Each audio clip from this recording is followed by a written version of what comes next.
How you doing? And I welcome you to the Eastern Shore. You should be welcoming me to the Eastern Shore. There you go. Welcome to Talbot County. Well, what a beautiful place, too. What a beautiful morning. Oh, it's Cambridge now? We're across the bridge. We're not in Talbot. We slept in Talbot. We're in Cambridge. I had a chance to meet Dave here, the owner here of this wonderful establishment, and grab your Lollar dollar and get in there and get yourself some a donut and coffee and enjoy yourself. We are doing this Achieve the Dream Tour for one specific purpose, and that specified purpose is to let you all know that we absolutely do intend to seek the office and position, candidate, however you want to call it, for governor here in the state of Maryland. We're excited about that opportunity to be the CEO of this wonderful state, because we believe this state has a lot of potential. We believe this state can do some great things, and all the things that have held us back to this point, one step at a time, it's time for us to tear that stuff down. It's time for us to go forward. It's time for us to be innovative. It's time for us to do some things outside the normal way of thinking than how we've been doing things for the past few years. Because quite honestly, folks, it's just not working. I could cite many examples, most of which you all know because it hits very close to your hearts and home to your hearts. But somebody asked me earlier, in fact, it was a wonderful reporter who I see in the crowd here, why in the world are you running, Charles? What in the world are you doing? Why would you do it while you're running? And I gave her three specific things, one of which I want to share with you. Because everything the one thing I'm going to name here kind of encompasses everything else. I want to provide a better lifestyle for Marylanders and reintroduce Maryland to the growing, aspiring, and strong middle class. That is a primary reason why we're running. Everything else that we talk about, when you talk about lower taxes, talk about making life better for businesses, when you start talking about doing away with excessive regulation in various industries, to include the agriculture industry, all of these things lead toward one place. We need to reintroduce Maryland and many of our wayward thinking Annapolis partners up there to what a thriving middle class is and what it means here in the state of Maryland, because we're suffering. We're suffering in more ways than one. I don't know where in the world folks in Annapolis stop realizing that you actually have to eat food and it's not grown at Kroger or Winn-Dixie or Food Line, but rather it's actually grown in a field where it takes manure to raise it so that we can actually eat it. It takes chicken farms and cattle. It takes these things for us to live. I don't know where they stop thinking, for some reason, that prosperity comes from the government and that it doesn't come from small business, private enterprise. Prosperity doesn't come from the government. They should know better than that. When did they start thinking that? We here in our country, in our wonderful state, realize something simple. That when it comes to everyday life, when it comes to everyday things that we depend upon, we need private business. We need small business. We need the agricultural industry. We need our watermen. There's so many things that we do need, and until we are able to change the way they think, to change the leadership in the status quo, they're going to continue doing the same things, passing the same laws, pressing the same regulations, and quite honestly, folks, we're not going to be able to do anything about it unless we change it. See, I'm of this mindset. They forgot where they came from. While they went down this road of becoming professional politicians, they forgot where they came from. And this Achieve the Dream Tour is all about reminding them where they came from. That the key to our success, the key to our state's growth, it really is in growing and developing small business, helping our farmers and our agriculture industry, and just thriving all together. You can't just keep pushing businesses out of this state and taxing everyday people even more and making it harder for everyday farmers to make a living. I came with some statistics at hand. From 2000 to 2010, we've managed to lose 1.4 million Marylanders to outside states. Our surrounding four states were the main benefactors from the Maryland exodus. Those 1.4 million Marylanders took $5.5 billion of tax revenue with them. I want you to understand that that's 1/6 of our entire economy. When it comes to regulation, in 2010 alone, we had 5 companies, I'm going to name 3, 5 corporations that wanted to make their home right here. Hilton, Volkswagen, SAIC, here's a fourth one, Northrop Grumman, and they all chose Virginia over Maryland because our taxes were way too high. They took along with them just about $1 billion in potential taxes and almost 5,000 to 6,000 jobs. What in the world are we doing here in this state? How in the world can we continue to live and survive? And people ask this question, well, why in the world are taxes so high? Why is corporate tax at 9.25%? Why is sales tax almost 8%? The reason why these taxes are so high is because they run out of sources to pull revenue from because they keep pushing business right out of the state. And we're not the only one that believe and understand these same things.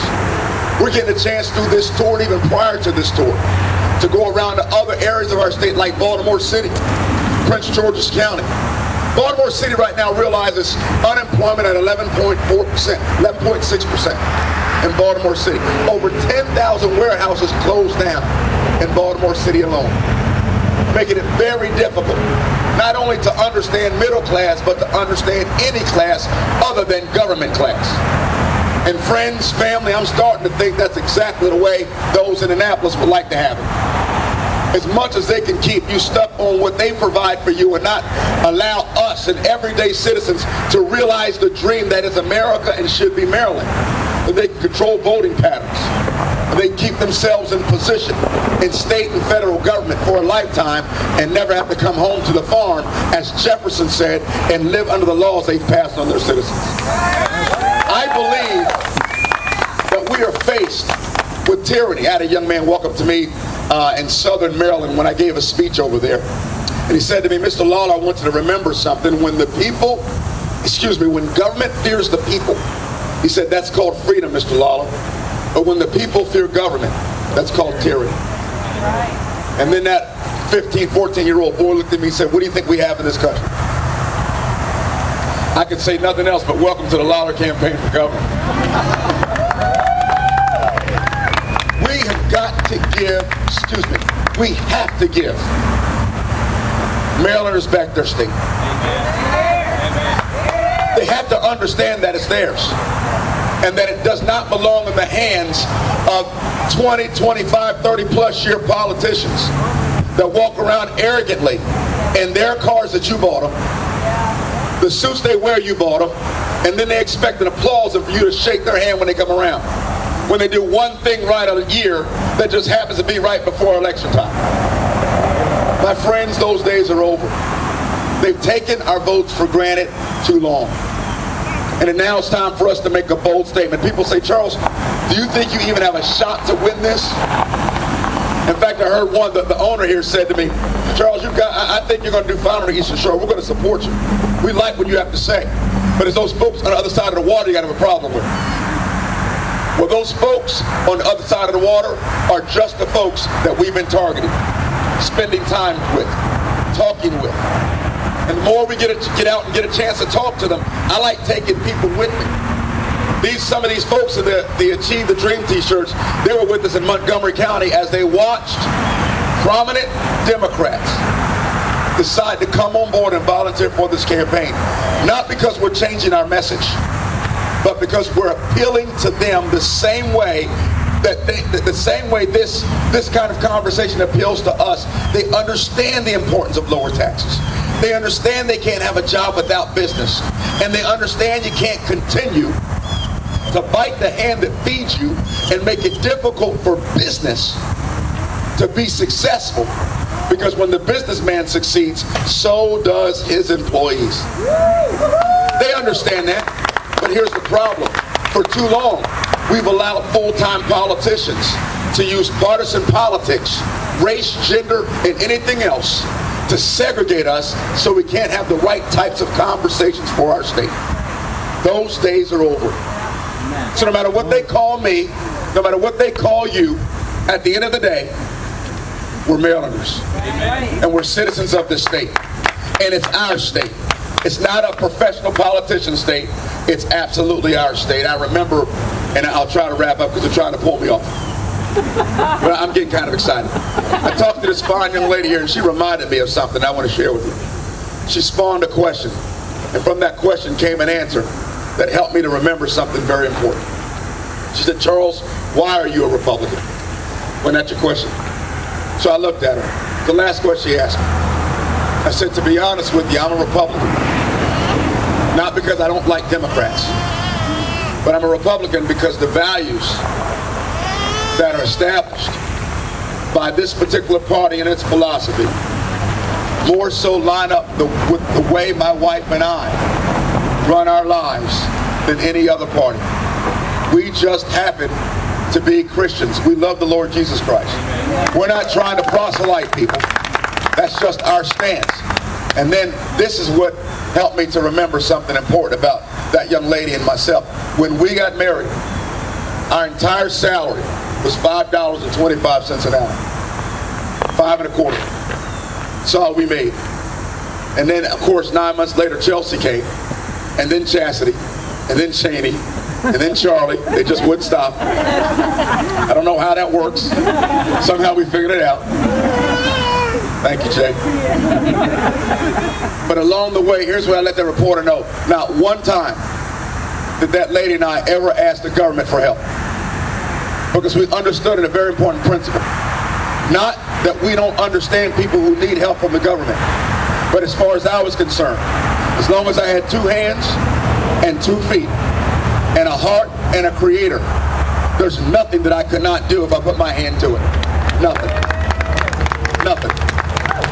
So my wife and I, we busted our backside to make it work. Some days, sometimes I was working 4 jobs, Chip. And that reminded me when I was telling her 4 jobs, almost falling asleep behind the wheel from one job to the next. But only in this country can you go from having just about nothing to being a moderate success, if not a great success, than right here in this country and right here in this state. But we have to bring those days back here for the state of Maryland. Will you help me? Will you join me? Together we'll bring a new day in Maryland, and we're going to help Marylanders achieve the dream. Thank you all so very much for allowing me to come out today and spend those Lollar dollars as often as you can right here, because Dave's going to accept them. She's got a couple of words for you. I'm going to give it over to Jenny.